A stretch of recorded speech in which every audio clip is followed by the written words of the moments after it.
Exercise question number 1.14. Figure shows tracks of 3 charged particle in a uniform electrostatic field. Give the sign of this 3 charge. Which particle has the highest charge to mass ratio? जैसे कि यहाँ पे figure में दिया हुआ है, दो plate है, ऊपर की प्लेट पॉजिटिवली चार्ज है, नीचे की प्लेट नेगेटिवली चार्ज, दोनों के बीच में यूनिफॉर्म इलेक्ट्रोस्टैटिक फील्ड है।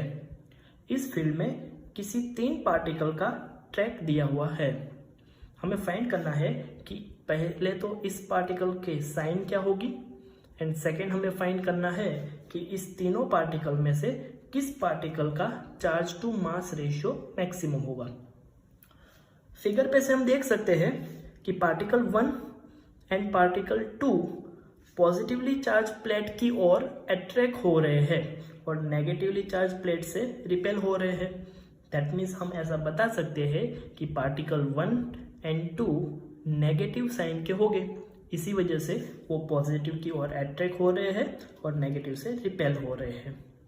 सेम तरीके से पार्टिकल 3 नेगेटिव की ओर अट्रैक्ट हो रहा है और पॉजिटिव से रिपेल हो रहा है, सो पार्टिकल 3 पॉजिटिवली चार्ज होगा। अब बात करते हैं चार्ज टू मास रेशियो की। तो the charge to mass ratio is directly proportional to the displacement और amount of deflection of given velocity. किसी भी चार्ज का कितना डिस्प्लेसमेंट होता है या फिर कितना डिफ्लेक्शन होता है उसके प्रोपोर्शनल में चार्ज टू मास रेशियो होता है। तो यहां पर हम देख सकते हैं कि पार्टिकल 3 का डिफ्लेक्शन सबसे मैक्सिमम है। Since the deflection of particle 3 is maximum, it has the highest charge to mass ratio.